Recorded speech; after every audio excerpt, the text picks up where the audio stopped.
여러분 안녕하십니까? 의정돋보기의 임평순입니다. 지역의 모든 현안은 예산과 연결되어 있습니다. 작은 민원 하나 해결하는 것도 바로 이 돈 문제 때문에 지연되는 경우가 참 많은데요. 경기도의 예산이 꼭 필요한 곳에 적재적소에 잘 쓸 수 있도록 하는 곳이 바로 경기도의회 예산결산특별위원회입니다.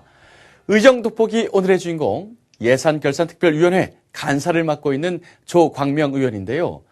경기도 전체 현안부터 지역구인 화성, 동탄 현안까지 챙기느라 하루 24시간이 모자란 조광명 의원의 하루를 함께 동행해 봅니다. 수도권 대표 신도시 동탄. 새로운 도시가 세워지면 사람들이 모여듭니다. 신도시를 더 살기 좋은 곳으로 만들기 위해 동분서주하는 오늘의 주인공. 주민 불편함에 귀 기울이고 새로운 인프라를 구축하고 앞선 생각으로 도시를 바꿔가는 사람. 화성 동탄을 지역구로 둔 경기도의회 조광명 의원입니다.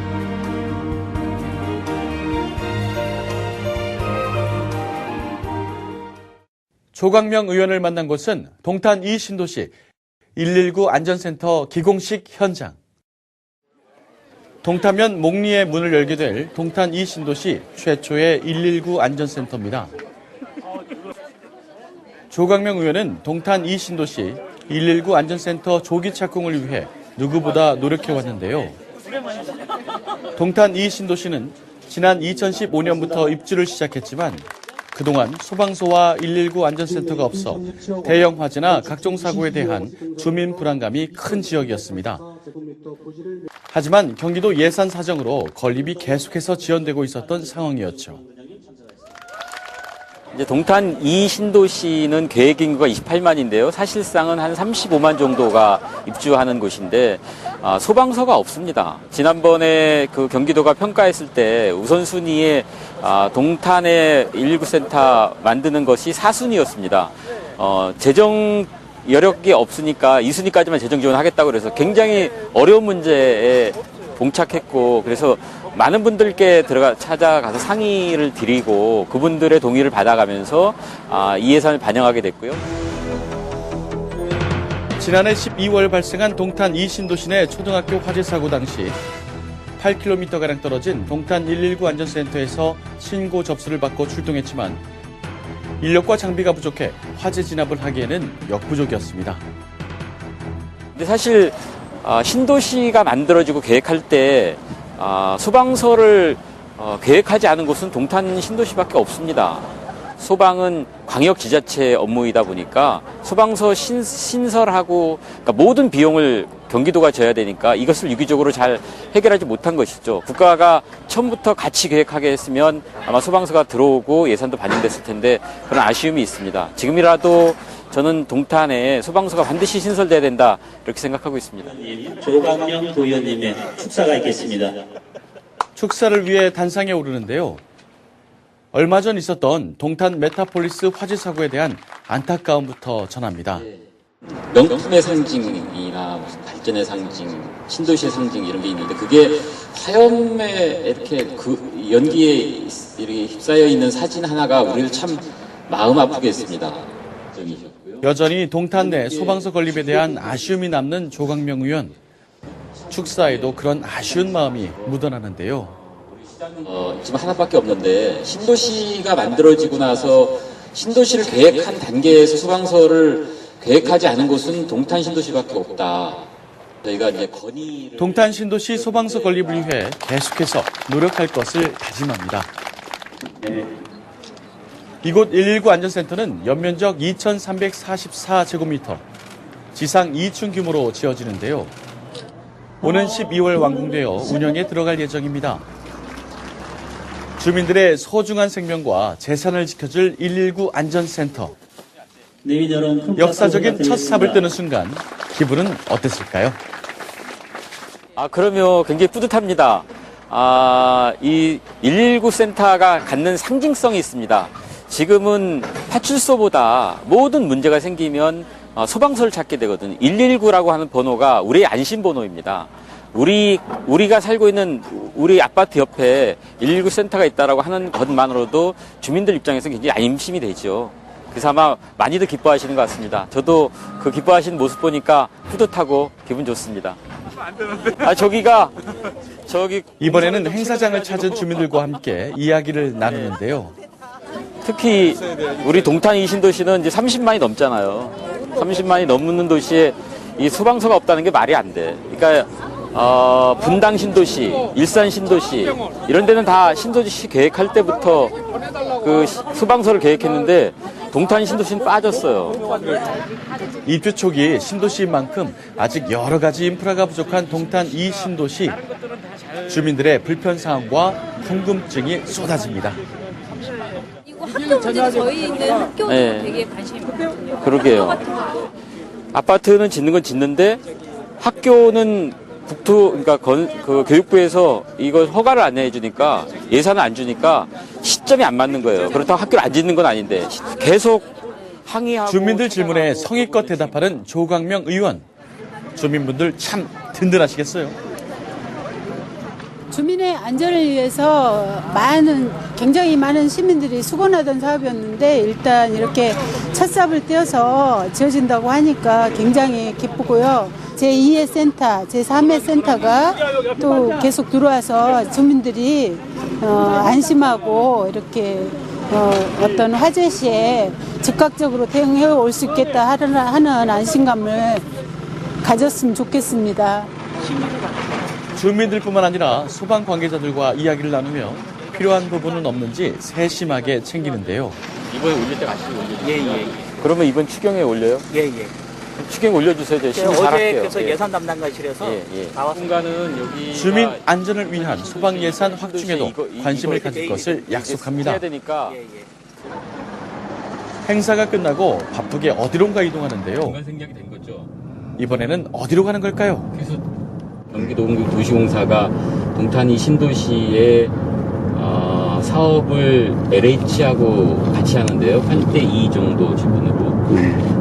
거기에 도시공사 구간에 호수공원을 만드는데요. 여기 주민들이 이제 굉장히 관심이 많아서 호수공원이 지금 어떻게 진행되고 있는지 현장을 좀 점검하러 갑니다. 동탄 호수공원 조성 현장에 위치한 경기도시공사 사무실을 찾은 조광명 의원. 동탄 호수공원은 경기도시공사에서 700억 원의 예산을 들여 야심차게 추진 중인 사업인데요. 안핵사 정도로 해서 그러면 자전거가 동탄 신도시의 랜드마크가 될 공원인 만큼 조 의원은 평소 사업 진행 상황 점검을 위해 이곳을 자주 찾는다고 합니다. 길로 가면은 오늘은 공원 둘레길 자전거 도로 조성 관련 사항을 논의 중인데요. 그것하고 자전거 도로하고 이렇게 교차로인데 가족 단위로 함께 찾는 공원인 만큼 주민들이 이용하기 편리하고 무엇보다 안전한 공원이 되길 바라는 마음. 안전한 자전거 도로를 만들어 달라고 여러 번 강조합니다. 여기를 이번에는 현장으로 이동합니다. 호수공원은 올해 말 완공을 앞두고 막바지 공사가 한창인데요. 얼마 전에는 동탄 호수공원의 상징이 될 대형 분수 조형물이 세워졌습니다. 이렇게 어떤 음악 분수 형태로 올라갔다 내려가는 그런 형태로 계획을 했었는데 관계자의 설명을 듣고 운영상 문제점은 없을지 꼼꼼하게 체크합니다. 45m 수준이면 어느 정도 수준이에요? 다른 데하고 비교하면? 호수공원 주변 아파트 분양이 거의 완료되고 하나둘 입주를 시작하고 있는 상황. 제일 높은 데가 동탄 주민들은 호수공원이 어떤 모습으로 완공될지 기대가 큽니다.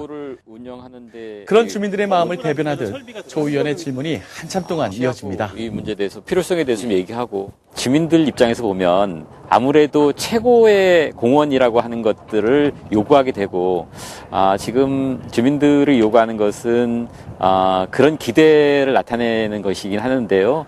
세계 각지의 유명한 호수공원들의 사진을 서로 정보를 공유하면서 우리 호수공원이 그 정도는 좀 만들어졌으면 좋겠다라고 하는 기대가 있습니다. 그래서 부족한 부분들, 아직 완성되지 않은 모습들 이런 것을 통해서 많은 제안들을 주고 계시고 있고요.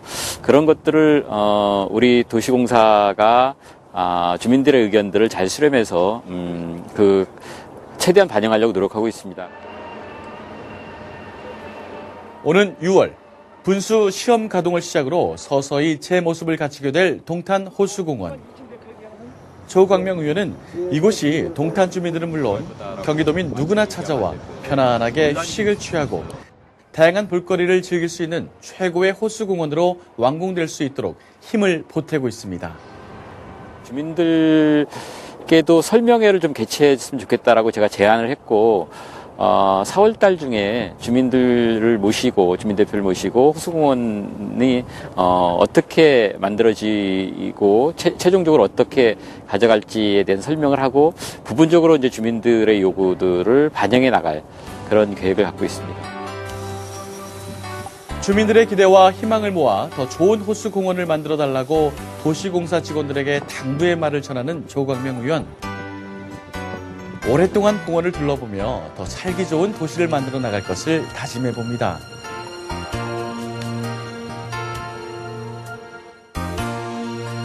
동탄 1신도시 조성 초기부터 이곳을 기반으로 도의원 활동을 해온 조광명 의원은 신도시 입주민들의 불편함을 누구보다 잘 아는데요. 동탄 2신도시가 만들어지면서 학교에 여러 현안들이 많이 발생했습니다. 가장 큰 문제는 동탄 아파트가 지어지고 입주를 하는데 아이들이 갈 학교가 없다는 것이 문제였죠. 학교 예산은 교육청에서 예산을 전적으로 세우는 게 아니라 교육부가 예산을 내려준 형태로 예산이 내려오면 학교를 짓는데 교육부의 중앙투자 심사가 통과가 돼야 학교를 짓습니다. 그런 문제들이 이제 교육청이 예산에 교육부에 종속된 형태여서 학교가 제때 지어지지 않는 문제들이 굉장히 크고요. 학교가 지어졌다고 하더라도 교육부의 교육 정원이라고 하는 그 정책 때문에 이제 정원을 늘려주지 않으니까 비정규직으로 각종 수요를 대체하는데 그 중에서 학교 사서의 문제가 굉장히 심각했습니다. 조광명 의원은 얼마 전 동탄 지역 초등학교 운영위원장들과 함께한 간담회를 통해 학교 사서 미배치로 인한 일선학교의 애로사항을 수렴하고 문제 해결에 적극 나섰습니다. 그 협의하는 과정에서 결국 이제 비정규직 TO를 늘리는 형태로 일부를 좀 늘렸습니다. 늘려서 우리 화성호산 교육청에 TO를 좀 받고 그것을 동탄 이 신도시에 6개 학교를 지원하게 됐고요.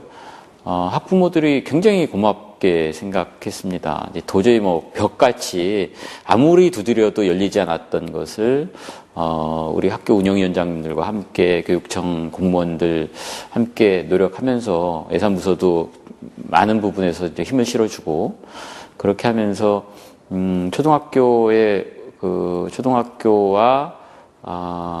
그 중학교의 사서 선생님들을 이제 보내드리게 됐는데 그 부분은 굉장히 뜻깊고 보람된 일이었습니다. 너무 감사하다고 그 학교 길 가다 보니까 현수막도 붙여주시고 그랬더라고요. 네. 이뿐만이 아닙니다. 동탄은 유치원이 부족해 새학기면 늘 유치원 입학 전쟁이었는데요. 조 의원의 노력으로 동탄 1지구 목리초 부지에 공립유치원을 건립할 수 있게 되었습니다. 가칭 목리초 부지에 초등학교를 세우는 문제가 이제 이견이 생기면서 나중에 학군이 정해지고 신설 요인이 안 생기고 그러면서 이제 학교가 중단됐습니다. 그 부지를 어떻게 할 것인지에 대한 논의를 하다가 2013년도에 제가 교육위원으로 있을 때 도교육청하고 이 부지에다가 공립유치원을 만들었으면 좋겠다. 큰 규모입니다. 300명 이상 수용하는 그런 큰 규모의 단설 공립유치원이 들어설 수 있어서 참 다행이라고 생각합니다. 이번에는 지난해 12월 급식실 화재 사고로 복구 공사가 한창인 동탄 이 신도시의 한 초등학교를 찾았습니다. 예산결산위원회의 현장 방문을 통해 화재 원인을 점검하고 복구에 필요한 지원 사항을 파악하기 위해서인데요. 예결위 간사를 맡고 있는 조광명 의원. 학생들 급식 문제부터 예산 지원 부분까지 세심하게 체크합니다. 위탁급식을 하면 위탁급식 업체가 나중에 이제 문제가 생길 여지들이 그 용인에서도 한번 뭐 그런 문제가 생겼고. 지금 현재 급식 모니터링을 할 때 그 밥에 대한 질, 그 다음에 급식에 대한 질 이런 부분들을 좀 체크를 좀 했었고. 그러면 저희가 예산을 지금 추가로 편성해야 되는 상황인 건가요? 저희들이 실질적으로 복구하는 금액하고 그 시설 재난공제에서 지원해준 경비하고 아마 차이가 아마 있습니다. 예로부터 성금도 받았고. 급식실이 화재로 전소되면서 당분간 학생들은 외부 급식업체 배달을 통해 식사를 해결해야 하는 상황. 학생과 학부모들의 불편함이 없도록 지원할 것을 약속합니다. 그다음에 전자에서도 얘기를 이야기를 마친 후 화재 현장을 둘러봅니다. 그러면 저기 그 3층 거긴 어떻게? 앙상하게 뼈대만 남은 급식실. 검게 그을린 건물 내부를 보니 당시 상황이 얼마나 위급했을지 상상이 되는데요. 크게 놀랐을 학생과 교직원들을 생각하니 마음이 아픕니다. 이쪽도 이쪽에서도 많이 산 부분인데. 그럼 이걸 다 갈아낸 거구나. 이거 이제 싹 이제 갈아냈습니다. 이제. 왜냐면 너무 냄새가 좀 많을 것 같아가지고 분진을 좀 싹 갈아냈어요. 화재 당시 초기 진압이 어려웠던 이유는 신축 건물임에도 불구하고 건물 내 스프링클러가 설치되어 있지 않았기 때문이라는데요. 건축법상 4층 이하 건물에는 스프링클러 설치가 의무 조건이 아니기 때문이죠. 네, 이제 일단은 그 안전 문제가 우선 해결이 돼야 되기 때문에 어떤 그 화재 예방을 위한 그 스프링클러를 지금 현재는 4, 5층에는 설치가 되어 있는데 1, 2, 3층에는 그게 없습니다. 그래서 학부모님들의 어떤 그 걱정과 염려도 있고 어떤 학생의 안전 문제가 있기 때문에 스프링클러를 갖다가 설치를 해줬으면 하는 부탁을 드렸습니다. 이쪽 3층 부분에 좀 하나가 좀 스프링클러 설치와 함께 건물 리모델링에 있어 가장 중요한 부분은 바로 화재 잔여물을 깨끗하게 제거하는 겁니다. 그을림은 제거 안 해요? 끌림 이제 이 부분도 저희가 청소를 하죠. 아, 청소 정도 수준으로. 이것도 아마 그 친월 지난한 공제에서 다 안전 진단을 한 거거든요. 네, 별도로 하고. 조광명 의원은 화재로 인해 발생한 그름이나 유해 물질이 건물 내에 남지 않도록 안전하게 처리해 줄 것을 당부합니다. 지난번에 화재 났을 때 와보고 이제 다시 왔는데요. 마음이 아프죠. 그 당시에 화재 났을 때의 그 긴급했던 상황들을 설명을 잘 들었었는데 와서 이제 다 뜯어내는 상황을 보니까 아이들의 교육 환경이 화마에 이렇게 피해를 입었던 것들에 대해서 빨리 복구를 해야 되겠다 이런 생각을 했습니다. 학생들에게 가장 안전한 공간이 되어야 할 학교에서 일어난 안타까운 사고. 다시는 이런 일이 발생하지 않아야겠죠. 조광명 의원은 스프링클러 설치와 함께 빠른 피해 복구가 진행되도록 지원할 계획입니다. 기본적으로 빨리 복구해야 되고 그 문제에 대해서 예산이 선집행될 수 있도록 그리고 행정적으로 지원해 줄 부분들이 좀 많이 얘기 들었습니다. 그 부분에 관해서는 돌아가서 우리 경기도 교육청과 화성우산지원청 함께 학교 측과 협의해서 빨리 지원할 수 있도록 최대한 협조하도록 하겠습니다. 예산결산위원회 다음 현장 방문지는 동탄 이신도시 내에 위치한 고등학교입니다. 이곳은 지난 2015년 동탄 이신도시 최초로 개교한 고등학교인데요. 이곳에는 어떤 현안이 있을까요? 얘기를 좀 구체적으로 풀어볼까 싶습니다. 뒤에 계신 분들이 학부모님이신가요? 지난해 이 학교 급식시설 확충을 위해 경기도 예산을 지원했다는데요. 지금 1,300여 명이 지금 같이 급식실을 이용할 수 있게 된 것에 대해서 너무 감사하게 생각합니다. 급식실 저희 예산 지원하고 나서 상황이 어떤가요?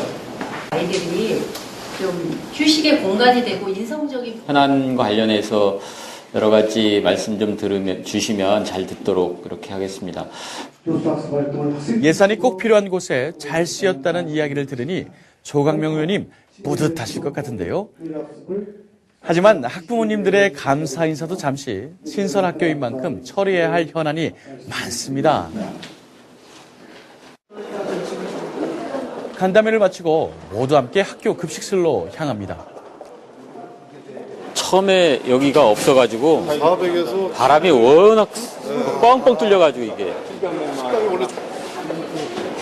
조강명 의원은 이 학교가 개교할 당시 급식실을 둘러본 후 깜짝 놀랐다고 하는데요.